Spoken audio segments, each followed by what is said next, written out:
We just witnessed two of the most impressive victories in all of 24 today at UFC 308. And if you're looking for my full card recap and breakdown video, I'll go ahead and link that down below because I had to make a separate video talking about the main event and the co-main event. You know, main event being Ilia Topuria getting the KO victory over Max Holloway, and then in the co-main event, Khamzat Chimaev just absolutely steamrolling over Robert Whittaker. So what I want to do is I want to start with Topuria and Holloway, and then we will discuss Chimaev and Robert Whittaker next. But guys, what an unbelievable card from top to bottom this was, right? And I kept saying for the longest time, I'm like, look, this is the second coming of UFC 300. I thought that this was the best card of the year. I thought that this was even better than UFC 300. So not to compare cards, just to kind of give it a scale of, I thought this was a 10 out of 10, and the card just absolutely lived up to the hype.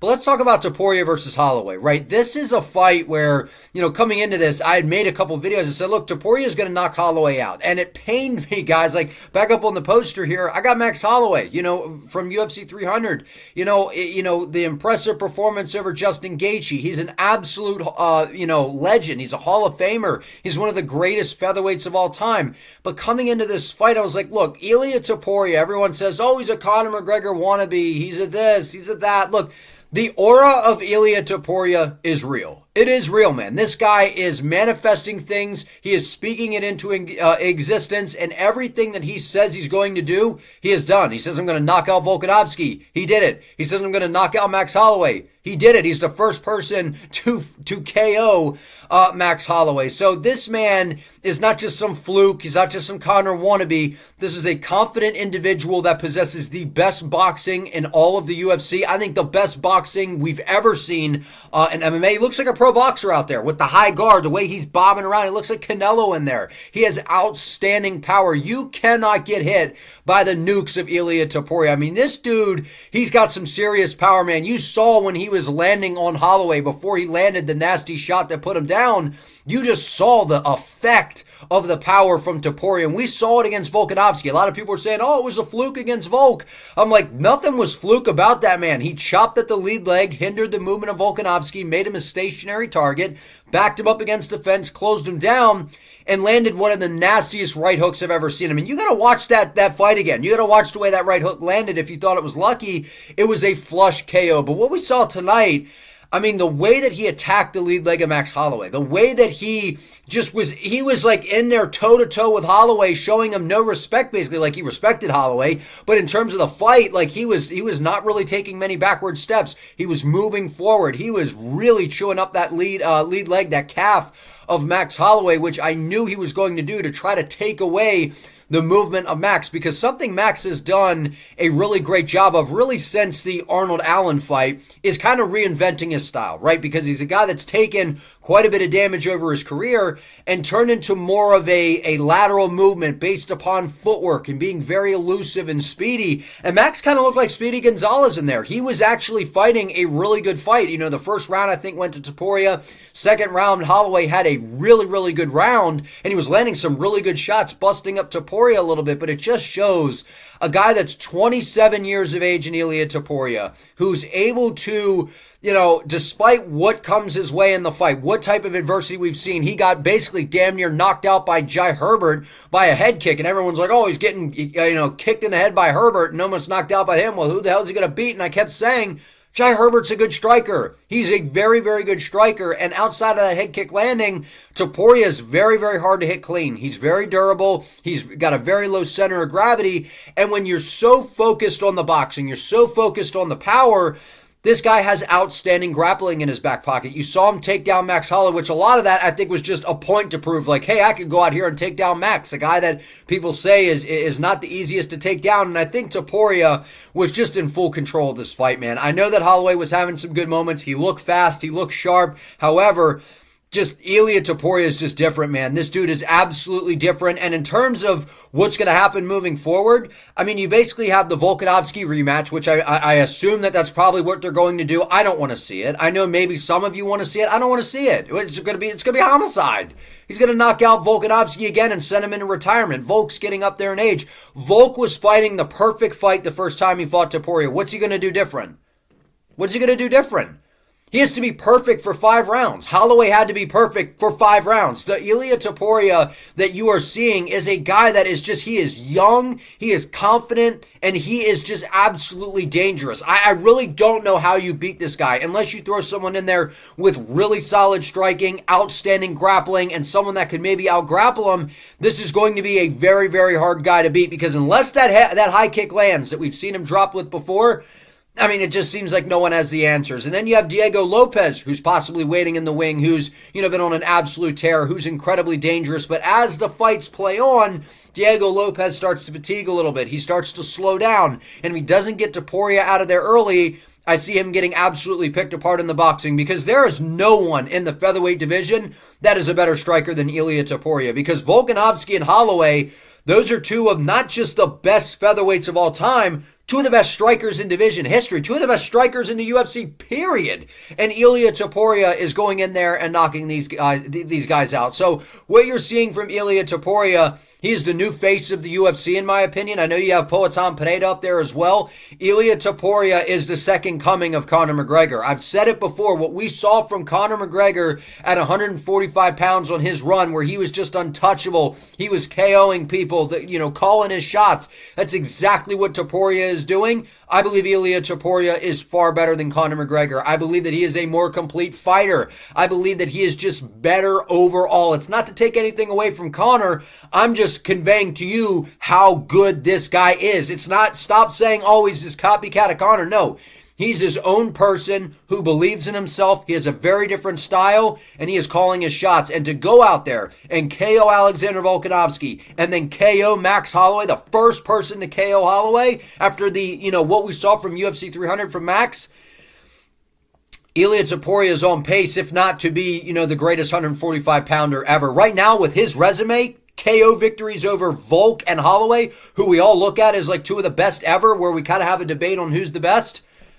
I mean, very impressive stuff from Ilia Topuria. The guy's sensational. I can't say enough things. I've been going choo-choo. I've been driving the Ilia train since he made his debut, in the UFC, from, the adversity with Yusuf Salal, getting tired, going out there obliterating Damon Jackson, getting dropped by Jai Herbert, coming back and KOing him, putting on a masterclass against Emmett, going out there and KOing Volk and Bryce Mitchell and Hall. And what we have seen from Topuria, the guy is special. I believe he is going to be the biggest star in the UFC. He's very marketable, and I believe they are going to give him another featherweight fight. But at some point, one of the biggest fights the UFC could make, I think, in history, depending on how they build it up and if they can get some wins here, Islam Makhachev versus Ilia Topuria, a champ versus champ matchup in some giant arena. I think that would be a huge fight. But nonetheless, man, unbelievable performance by Topuria. He's the best boxer that we've seen in MMA. And overall, the dude is just absolutely spectacular.